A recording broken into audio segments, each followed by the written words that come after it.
आप सभी का हमारे चैनल में बहुत स्वागत है। हमारी आज की कहानी है बूढ़ी माँ की वेदना।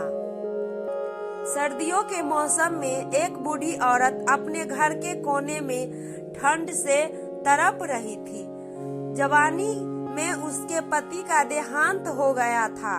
घर में एक छोटा बेटा था।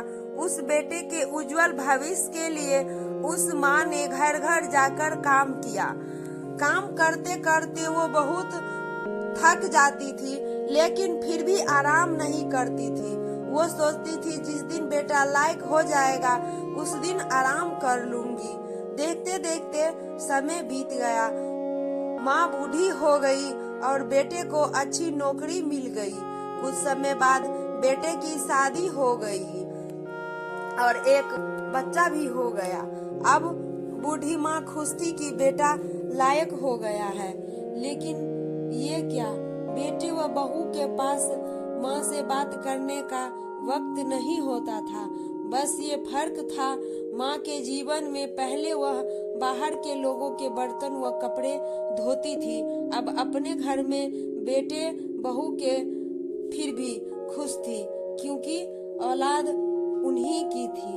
सर्दियों के मौसम में एक टूटी चारपाई पर बिल्कुल बाहर वाले कमरे में एक फटे से कंबल में सिमटकर माँ लेटी थी और सोच रही थी, आज बेटे को कहूंगी तेरी माँ को बहुत ठंड लगती है, एक नया कंबल ला दे। शाम को बेटा घर आया तो माँ ने बोला, बेटा मैं बहुत बूढ़ी हो गई हूँ, शरीर में जान नहीं है, ठंड सहन नहीं होती, मुझे नया कंबल ला दो। तो बेटा गुस्से में बोला, इस महीने घर के राशन में और बच्चे के एडमिशन में बहुत खर्चा हो गया है, कुछ पैसे हैं पर तुम्हारी बहू के लिए शॉल लाना है, वो बाहर जाती है, तुम तो घर में रहती हो, सहन कर सकती हो, ये सर्दी निकाल लो, अगले साल ला दूंगा। बेटे की इस बात सुनकर माँ चुपचाप सिमटकर कंबल में सो गई। अगली सुबह देखा तो माँ इस दुनिया में नहीं रही। सब रिश्तेदार पड़ोसी एकत्रित हुए। बेटे ने माँ की अंतिम यात्रा में कोई कमी नहीं छोड़ी।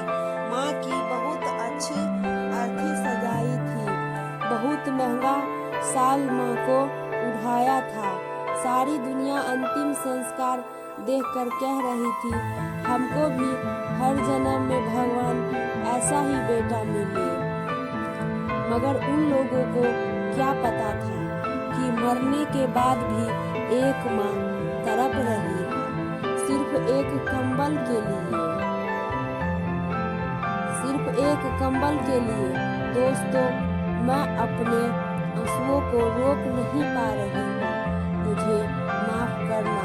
अब आगे और कुछ बताने में मैं असमर्थ हूँ। मेरा उद्देश्य इंसानों के अंदर मर चुकी इंसानियत को जिंदा करना है।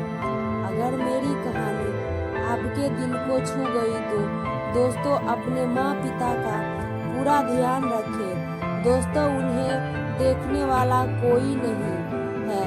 बचपन में वो भूखे रहकर पहले आपको खाना खिलाया करती थी, खुद सारी रात जागकर आपको सुलाया करती थी। हो सकता है दोस्तों ऐसे बहू बेटे हमारे दोस्तों में भी हो, तो उन्हें भी ये कुछ अनमोल शब्द भेजे जिनसे उन्हें एहसास हो वो क्या कर रहे हैं और अपनी गलती को सुधार सके।